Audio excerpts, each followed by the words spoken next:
நம்ம மார்க்கெட்ஸில் அவைலபிளாக இருக்கிற ஹெல்தியான ப்ராடக்ட்ஸ்லையும் கண்டிப்பாக ப்ரிசர்வேட்டிவ்ஸ் அண்ட் கெமிக்கல்ஸ் ஆட் பண்ணாமல் இருக்கவே மாட்டாங்க. ஆனால் அதுக்கு ஆல்டர்னேட்டிவாக வீட்லேயே நம்மளால் ஹெல்தியாக எந்த கெமிக்கல்ஸுமே யூஸ் பண்ணாமல் நம்ம குழந்தைங்களுக்கு நம்ம கையால் ப்ரிப்பேர் பண்ணி கொடுக்க முடியும்னு சொல்லி நிறையா வீடியோஸ் ஆல்ரெடி அப்லோட் பண்ணியிருக்கேன். என்னோட லஞ்ச் பேக்கிங் வீடியோஸ் பார்த்துட்டு நிறையா பேர் ரெக்வஸ்ட் பண்ணியிருந்தது இந்த டேட் சிரப் வீடியோ போடுங்கன்னு சொல்லிட்டு. என்கிட்ட ஸ்டாக் இருக்கிறதுனால கொஞ்சம் டைம் டிலே பண்ணிகிட்டே இருந்தேன்.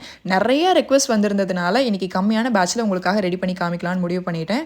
ஒரு 250 கிராம்ஸ் அளவுக்கு பிளாக் டேட்ஸை நல்லா வாஷ் பண்ணிட்டு சுடு தண்ணியில் ஒரு அரை மணி நேரம் ஊற வச்சிருங்க. 30 மினிட்ஸ்க்கு அப்புறம் அப்படியே கேஸ்ல வச்சுட்டு சிம்மர்லேயே ஒரு 15 to 20 மினிட்ஸ்க்கு வேக விட்டுருங்க. அதுக்கப்புறமா இந்த மாதிரி ஃபில்டர் பண்ணிங்கன்னா உங்களுக்கு தண்ணி தனியாக வந்துடும். பட் இந்த டேட்ஸில் தான் நம்மளுக்கு எக்ஸ்ட்ராக்ட் நிறையா இருக்கும். ஸோ மிக்சர் ஜாரில் சேர்த்துட்டு நல்லா ஃபைன் பல்ப்பாக நல்லா அரைச்சி எடுத்துக்கிட்டு இந்த மாதிரி மஸ்லின் கிளாத்தில் ஆட் பண்ணிவிட்டு முடிஞ்ச அளவு அந்த டேட்ஸில் இருக்கிற எக்ஸ்ட்ராக்ட் எல்லாத்தையுமே எடுக்க ட்ரை பண்ணுங்க.